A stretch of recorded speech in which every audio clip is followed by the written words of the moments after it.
예스 탑. 예스 탑.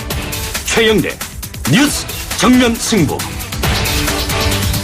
정말 뜨거운 금요일 하루 잘 보내고 계십니까? YTN 뉴스 FM 뉴스 정면 승부 최영일입니다. 경북 경산시 하양읍. 오늘 이곳에 계셨던 분들 얼마나 힘드셨나요? 기온이 40.3도까지 올랐다고 합니다. 비공식 기록이지만 최고 기온이 40도를 넘어선 것, 이 지역이 처음인데요. 다른 지역도 다르지 않습니다. 40도에 육박하는 가마솥 더위에 사람도 동물도 그야말로 맥을 못 추고 있습니다. 그나마 다행인 건 광복절인 다음 주 월요일부터 폭염이 좀 누그러들 것이라는 건데요. 모두들 조금만 더 힘내시기 바랍니다. 오늘 뉴스 정면 승부 2부에서는 새누리당 하태경 의원 만나보겠습니다. 고용시장 내 각종 비리를 끊겠다며 가칭 일자리 김영란법을 추진하고 있는데요. 이 내용과 함께 더민주당의 이 초선 의원들, 이른바 사드 방중 결과에 대한 의견도 들어보겠습니다. 뉴스 정면 승부 지금 시작합니다.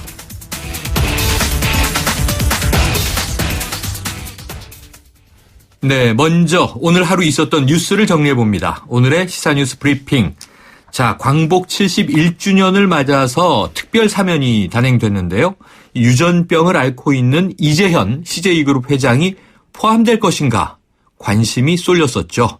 자, YTN 정치안보 전문기자인 김주환 박사 모시고 이 관련 이야기 짚어보겠습니다. 안녕하십니까? 안녕하세요. 자, 이재현 회장 포함됐네요. 네, 그 특별 사면뿐만 아니라 한 가지 혜택을 더 받았죠. 네. 특별 복권까지 됐죠. 물론 네. 본인이 좀 안타깝지만은 병명이 좀 어려워요. 샤르코마리투스라는 신경근육계 유전병을 쭉 앓고 있어 뭐 청취자 여러분들 화면에서 많이 봤겠지만 네. 거기다가 그 신장 이식 수술 후유증 까지 앓고 있었죠. 그런데 이 부분에 대해서는 야당도 뭐 동일합니다. 그 더불어민주당은 좀 너무 혜택을 많이 준 거냐 그런 비난조였는데 박지원 국민의당 비대위원장이 인도적 차원에서 무방하다. 이렇게 얘기를 해서 뭐 어쨌든 오늘 사면 대상자 발표를 보면은 경제인 14명을 포함해서 한 4,876명이었고요. 거기다가 특별 감면 대상자가 142만여 명인데 법무부 관계자가 아주 절제된 사면을 실시했다라는 거 했는데 언론의 평도 그다지 뭐 나쁘진 않은 것 같습니다. 네, 보니까 뭐 이 벌점 감면, 면허 취소 정지자들도 감면인데 이제 음주운전은 또 뺐더라고요. 네, 음주운전이 빠지고요. 그 다음에 아마 크게 보면은 5가지 빠졌죠. 정치인 그리고 공직자 부패범죄 빠졌고요. 그리고 선거범죄 빠졌고 강력범죄 빠졌고 아동학대 등 이른바 반인륜 범죄라고 할 수 있는 부분에 대해서는 사면 대상에서 아주 빠졌죠. 자, 경제인 특별 사면이 뭐 많진 않아요.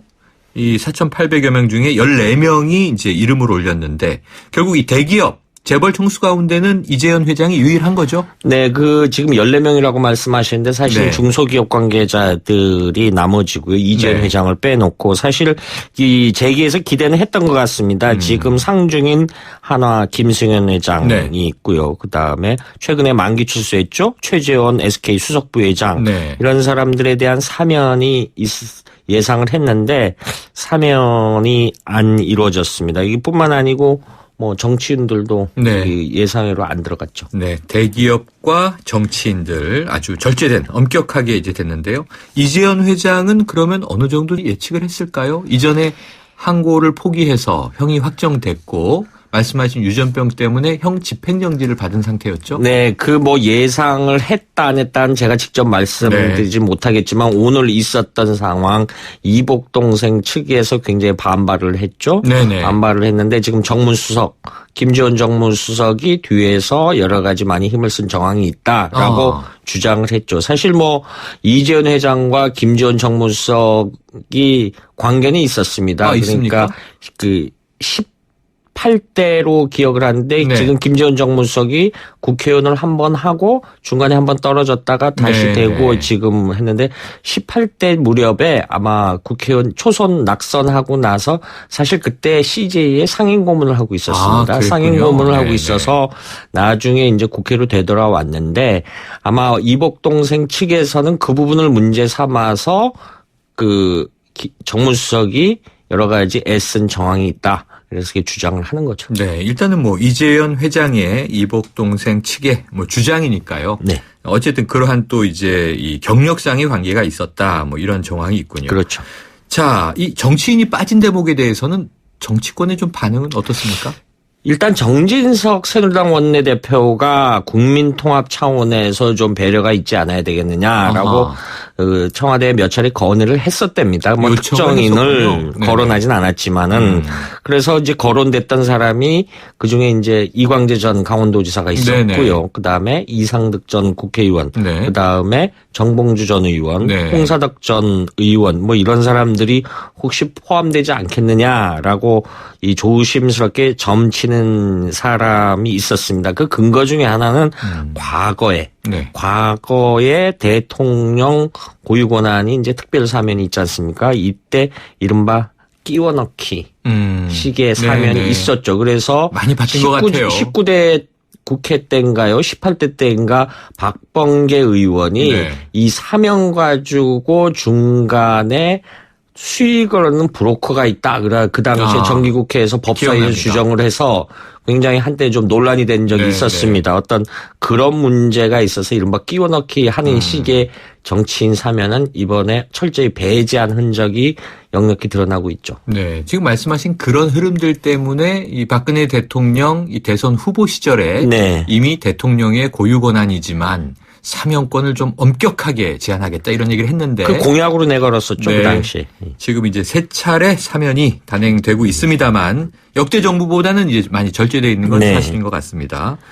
자, 그런데요. 또 이 전격 합의 소식이 들려왔는데요. 오랜만에 이 여야가 경색된 정국을 풀고 국회도 좀 돌아가지 않겠나 하는 기대를 갖게 하는데 어떤 내용입니까? 사실 요즘 굉장히 더운데 맞습니다. 정치인들이 국민 여러분 덥게 하는데 일조를 했던 건 사실이죠. 여야가 내가 오르네 서로 주장만 되풀이했었죠. 그런데 오늘 정세균 국회의장이 여야 3당 원내대표를 불렀어요. 불러서 이런 얘기를 압박성 발언을 했죠. 그 말이 참 재미있습니다.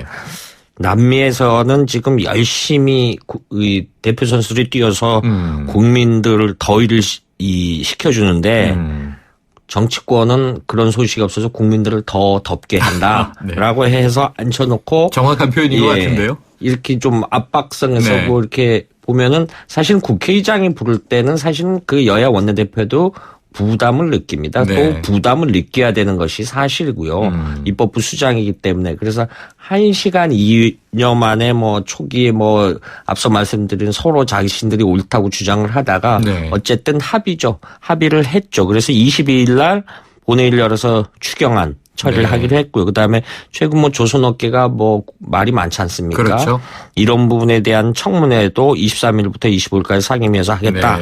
뭐 이런 부분에 얘기를 했고 사실은 정치는 이런 타협의 묘미가 있는 겁니다. 그래서 서로가 한 발씩 양보를 하고 이런 부분에 있었는데 오늘 뭐 이 무더위에 정치권 뉴스 짜증나겠지만 어쨌든 국정이 한 풀어가는 축이기 때문에 그다음에 이런 부분이 있었고 그다음에 오늘 지금 가정령적인 누진제 문제. 그래서 결국은 이제 TF까지 만들어서 좀 근본적으로 검토를 해보겠다라는 거 소식까지 있었죠. 네, 이거는 뭐 정말 오늘 체감 온도를 1, 2도 낮춰주는 소식인 것 같습니다. 최근 들어서 여야 합의, 협치 얘기했지만 하나도 된 게 없었잖아요. 그렇습니다. 그런데 결국 오늘이 원래 본회의 예정일이었는데 열흘 후긴 하지만 추경 통과는 그럼 여야가 합의를 한 거군요. 그렇습니다. 22일 날 하기로 했죠. 대신에 이제 야당이 요구한 여러 가지 청문회가 있었는데 23일부터 일단은 구조조정 청문회가 먼저 열리게 되는군요.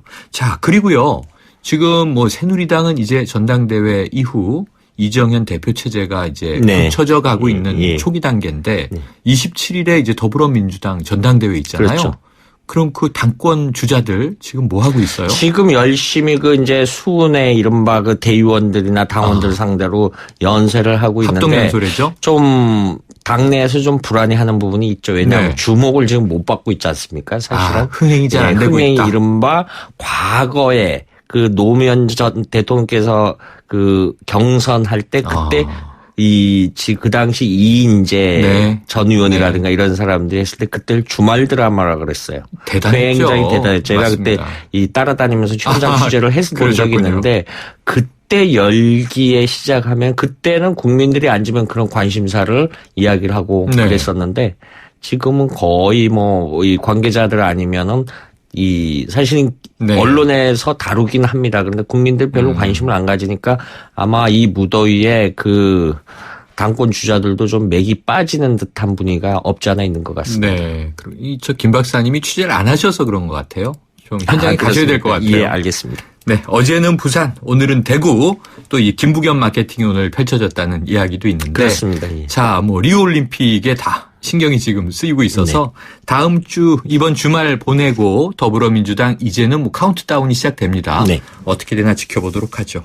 오늘 소식 고맙습니다. 감사합니다. 지금까지 YTN 정치안보 전문기자인 김주환 박사였습니다. 크리네어 테크. 크리네어 테크 집중기. 주물 작업, 연마 작업, 페인트 작업. 분진가스 냄새 연기 작업장 분진. 이 세상에 못 없애는 분진이 어딨어. 크리네어 테크 집중기가 다 잡아줍니다. 예! 크리네어 테크. 크리네어 테크 집중기. 네, 1부는 여기까지고요. 2부로 돌아오겠습니다.